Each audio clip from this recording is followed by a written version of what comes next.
Elton John is on Most Requested Live with Bennett. Sir Elton John, thank you so much for joining Most Requested Live. So good to have you. It's great to be on the show. Thank you very much for asking me. And I'm sitting here in Vancouver talking to you. And it's just, I don't normally do anything during the days before a show because doing an interview is great because it takes my mind off the show. So it's great. So I'm very pleased to be on Most Requested Live. Well, it's such an honor, and I'm happy to be a lovely distraction for you. And it's funny, Elton, it's been exactly a year since you released Lockdown Session. So just congrats on this album. As you reflect on the project, what are you most proud of, you think? I don't know. It all came together so quickly in lockdown. It came about really by people asking me to play and sing on their records, like Metallica, with Miley Cyrus, with the Gorillaz, with Surfaces, and Glenn Campbell posthumously doing his, and Lil Nas X. So I started off as a session musician who used to play on people's records, and I kind of ended up by playing on people's records. And I thought, this is going really well. Maybe I could do some duets of my own. And so I went to Los Angeles and teamed up with Andrew Watt and did stuff with Eddie Vedder and Nicki Minaj and Young Thug and Brandy Carlisle. And it was so exciting and really, really great. And Stevie Nicks, of course. So it was really, really so much fun to do that. Yeah, it's incredible how it all came together. And of course, Cold Heart was one of our favorite songs of the year. And, teaming up with Dua Lipa, who arguably is one of the, biggest pop stars of today. What was it like working with Dua? It was wonderful because I met her. We did every year we do an Elton John AIDS Foundation Oscar party, but during COVID, we had to do it via the internet because of the situation. And Dua just agreed to sing some songs for us. We recorded it in London, and I sang some songs with her too. And it was a big success considering we didn't have an Oscar party live. And, I loved her. I got to know her. She came to LA. I took her out to dinner with David, my manager and husband. And we said we had this track, which Panau had got ready, called Cold Heart. And we'd love you to sing on it. It needed another voice. And I said, she was staying in Malibu. And I said, listen, take the track, play it loud by the pool. And if you don't want to do it, it's fine, but just tell us what you think. And a couple of days later, she said, I'm sitting by the pool, I'm playing it loud, I'm in. And so that's how that came together. And of course, the result is amazing. It's my biggest ever single. It's led to a lovely friendship with her. And I'm so grateful to her and Panau, who did the original track. And it gave me a huge hit. I mean, 51 years after my first hit, I got another one. And now, of course, the Britney Spears record is doing well as well. So it's just fun. At my age, I'm 75 and I love new music and I'm always playing new music on my radio. So, but to be in the charts with people, who are younger than me is very, very gratifying. Yeah, isn't that fantastic? We love just talking up your records on Top 40 Radio. It's amazing. And you mentioned Hold Me Closer, which we love with Britney. And, this song came out during a major moment in her life. How did that all come together? Well, the Hold Me Closer. Well, we had the idea of Hold Me Closer. Andrew Watt did that one. And I mixed it with the verses from the one.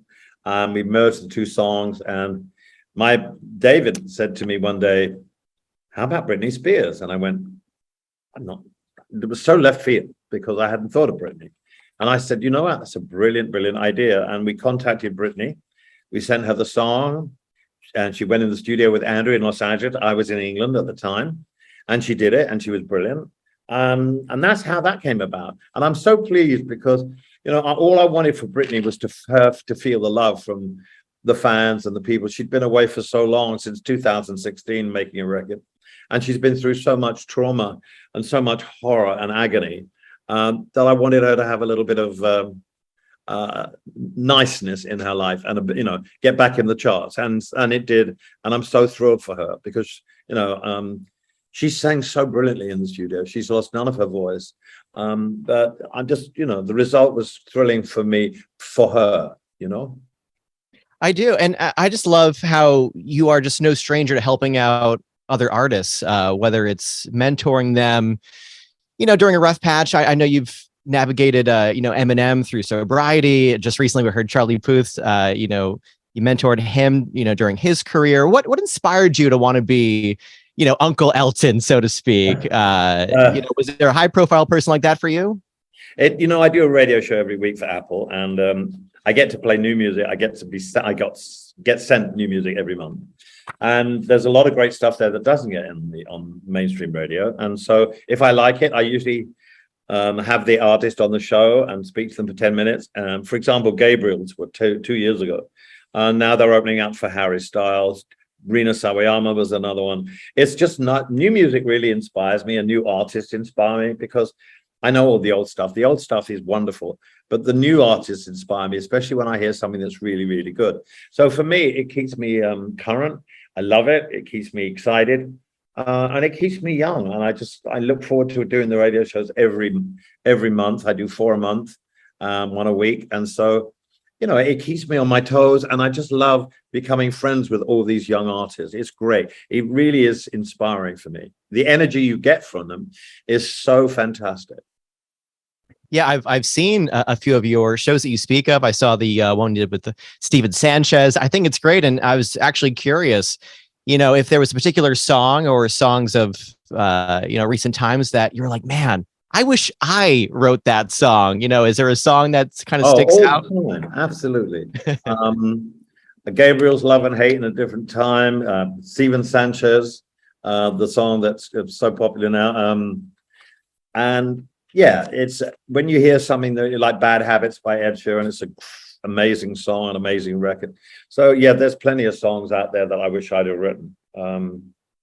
But that's great because when you hear something new, it inspires you. And there's lots of young artists out there who don't get played because there's so many records released. There's like 50,000 songs a week or something. That's crazy. But when you pick through them, there are some great records out there, and there's some great talent. Yeah, and I want to speak about this amazing tour that you're currently on. You said you're in Vancouver. This farewell tour is now the top 3 grossing tours of all time. So just amazing! Congratulations! I've had the pleasure of seeing this show in person, and it's just amazing. So the last date is what, November 20th in the US? 20th is that in America correct? And Canada. It's at Dodger Stadium. We're doing 17th, 19th, and 20th. And it's kind of nice because I first played America in Los Angeles at the Troubadour Club in 1970. So it kind of closes the circle off. And then we go back to England, and then I go to Australia and do some more shows there, New Zealand. And then I have to do in Europe all the shows that were originally put on sale were the first ones to be cancelled because of COVID. So I have about 70 more shows to do. And I finish next July the 8th in Sweden, in Stockholm. And then, but I'm really enjoying it. It's not a chore. The audiences are so brilliant. They're so kind. They're dressing up. We have fun. But by the end of the tour, I would have done about 333 shows, which is probably going to be a record for a tour. So there you go. And did I hear correctly that at the end of your US side of things at Dodger Stadium, is that being live streamed on Disney Plus? Is this correct? Yes, that's true, on the 20th. Oh. Yeah. That's amazing. That is super cool. And I'm curious, with the success of Cold Heart, Hold Me Closer, could there be more classic Elton songs reworked? Could you see that happening again? And if so, who would you want to team up with? I don't know. It's just things come, it's not really that much planned that much. I haven't got any ideas or any wishes to do another record at the moment, but life has a way of sorting itself out. So I don't know. But it's fun to do them. And the thing with Cold Heart and Hold Me Closer is that they came out at a time when the world was not a very nice place. And it's, going through COVID and people were having a hard time. They're having a hard time now economically all over the world, especially in Britain and America at this particular moment. So if I can make people upbeat with those kind of records, then that's good. Oh, absolutely. You brought so much joy to us. So much joy last Christmas as well when you released your song with Ed Sheeran. Could there be another Christmas song in the works? Could this be something for you this holiday season?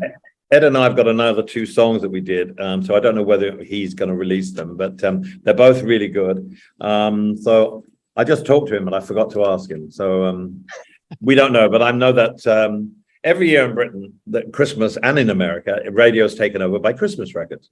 And every year Mariah Carey gets to #1 with, what is it called?